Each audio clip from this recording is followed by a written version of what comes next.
Vous connaissez Rollbar dans les films Transformers?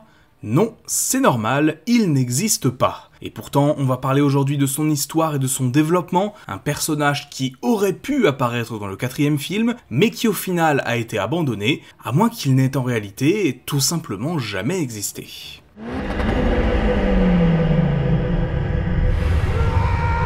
Au moment de la mise en chantier de Transformers Edge of Extinction, on avait conscience qu'une grande partie du cast du film allait changer comparé à l'opus précédent. Au changement d'acteurs humains allait s'ajouter un renouvellement des robots présents à l'écran, à l'exception d'Optimus et Bumblebee, qui allaient rester pour des raisons évidentes. Et pour annoncer ces nouveaux personnages, Michael Bay a posté régulièrement sur son site internet des photos de véhicules, avec parfois le nom du perso y étant associé. On a donc découvert par ce biais Lockdown, Hound, Galvatron et j'en passe. Le 12 juin 2013, il poste une image d'une Chevrolet Sonic RS, une voiture de sport de la marque, en l'occurrence modifiée pour être un véhicule de rallye. En plus d'un sponsor Red Bull, on peut noter d'autres sponsors et des couleurs assez remarquables, du blanc, du noir, du violet, bref, un design qui attire l'œil et qui au milieu des autres véhicules du film se marie parfaitement, notamment quand on voit des personnages comme Crosshairs par exemple, avec ses couleurs flashy, un vert à bande noire en véhicule.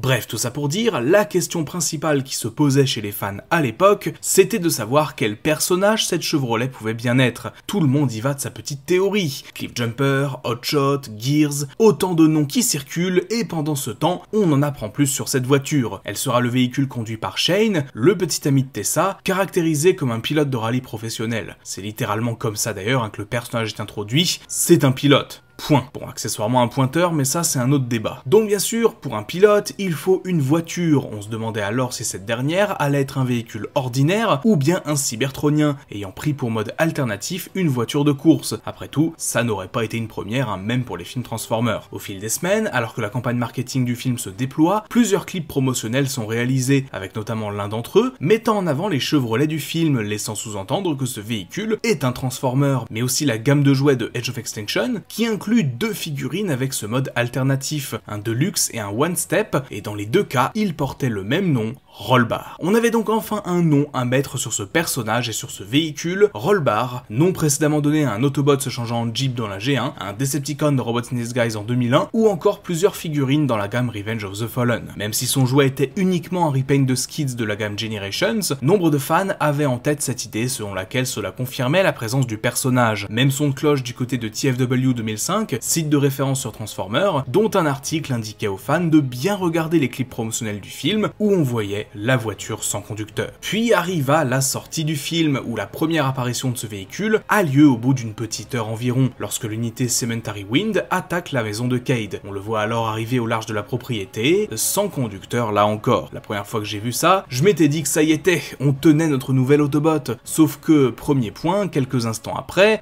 on voit Shane à son volant, quand il vient les secourir. Un assez gros faux raccord donc. S'ensuit une scène de course-poursuite, ma foi assez appréciable, où il tente d'échapper au Black Ops, pendant que de son côté, Optimus est poursuivi par Lockdown. La scène se termine par un saut de plusieurs étages pour la voiture, qui semble donc se casser, et est détruite de toute façon quelques instants plus tard par Lockdown avec ses grenades. Ouais, c'est tout. Tout ça pour ça. Le seul autre moment où on reparlera de cette voiture, c'est quand Shane explique que Red Bull le sponsorise et que toutes ses économies sont parties dans cette voiture. Et rien que ce dialogue, c'est incohérent. Bon, laissez-moi faire mon fanboy 30 secondes, mais si le gars est sponsorisé par l'un des plus grands acteurs du sport automobile mondial, ils lui repéreront sans problème une voiture, quelques temps après, surtout si on considère qu'il était poursuivi par un fucking Transformer et qu'il était suffisamment talentueux pour qu'ils investissent dans sa carrière. Mais bref, tout ça pour dire, au final, cette fameuse voiture, non seulement ce n'est pas Rollbar, mais elle n'a pas non plus d'importance dans le scénario, étant donné qu'elle est détruite dès la fin de sa scène d'introduction. Ça, et le fait que Shane soit pilote, ne servira qu'à justifier le fait qu'il conduise vite fait quelques voitures à la fin du film. En soi, j'aurais pu facilement laisser passer ça. Après tout, ni Bay ni les scénaristes ne sont responsables de la campagne marketing autour du film, ni des choix commerciaux de Hasbro, et la présence de jouets et des suggestions dans des clips promotionnels ne sont pas des choses suffisantes pour crier au mensonge. Oui, sauf que dans ce cas, pourquoi dans sa première scène la voiture n'a pas de pilote? Pourquoi? Je veux dire, retirer par ordinateur le conducteur d'une voiture, ça coûte de l'argent. C'est du temps passé à effacer numériquement quelque chose qui aurait pu rester là, puisque rien ne nécessitait de faire ça. On pourrait argumenter en disant que Rollbar était là dans une version antérieure du film, qu'il a été supprimé, et que cette scène n'a pas été modifiée par manque de temps ou par oubli. Sauf que ça ne tient pas. sachant qu'à aucun moment ce personnage n'aurait pu s'intégrer au film. S'il a été supprimé, c'est au moment de l'écriture du scénario, et ça ne colle toujours pas avec l'absence de conducteur dans cette scène qui a été tournée une fois le script écrit, encore pire d'ailleurs pour ce qui est de la suppression du conducteur, qui s'est faite en post-production. Donc à ce stade, la seule explication que je trouve, c'est un troll de la part de Bay ou une dépense d'argent inutile et inexplicable. À la BotCon 2014 d'ailleurs, la convention Transformers annuelle, Hasbro a été interrogé sur le sujet, et a répondu que Rollbar était un héros de l'ombre n'apparaissant pas à l'écran, sous-entendu, soit il se transformait bien en cette voiture mais ce n'était pas lui à l'écran, soit c'était lui à l'écran et il est mort comme un con. Aucune des deux propositions n'est réellement satisfaisante je trouve. Mais alors, maintenant qu'on en est là, qu'est-ce qu'on aurait pu faire pour faire de cette voiture un véritable personnage, ou au moins justifier son énorme mise en avant dans la campagne promotionnelle? Déjà, je pense que c'est assez évident, mais le meilleur choix, ça aurait été de faire de ce véhicule un Autobot. Ça aurait pu rajouter une connexion émotionnelle au personnage de Shane, même si je peux comprendre qu'on veuille pas s'attacher à un gars comme ça,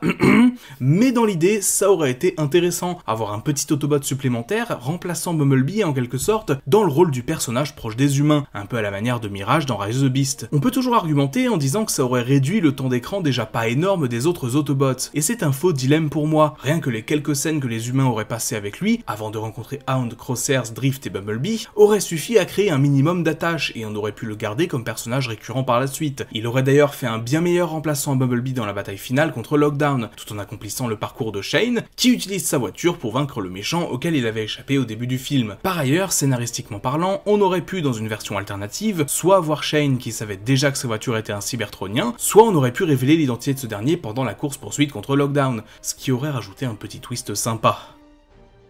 Toute cette histoire autour de Rollbar est probablement l'une des plus fascinantes des films Transformers. On est sur un personnage qui n'a pas été exploité, mais qui surtout n'a jamais véritablement existé. Hasbro a bien vendu des jouets de lui, mais c'était quelque chose de courant à l'époque de créer des personnages à partir des véhicules humains des films. Mais alors dans ce cas, pourquoi tout ce teasing? Pourquoi ce mystère qu'on a laissé planer au-dessus de cette voiture? Pourquoi ce plan sans pilote? Pourquoi tout ça si la seule fonction de ce truc c'était de servir dans une scène de quelques minutes avant d'être détruit? On n'aura probablement jamais la réponse, mais contrairement à certains personnages qui ont été supprimés des films pendant la production ou même en post-production, il est impossible que Rollbar ait été dans ce film à un quelconque moment, mais il est impossible aussi que tout ce bruit autour de lui ait été fait sans raison et que son premier plan soit un plan sans pilote. La seule explication, c'est que le personnage n'a jamais été envisagé dans le film, mais que jusqu'au dernier moment, jusqu'au visionnage de ce dernier, jusqu'à sa première scène, on ait voulu nous faire croire le contraire. Pourquoi? Et ben là encore, je pense que malheureusement, on n'aura jamais la réponse.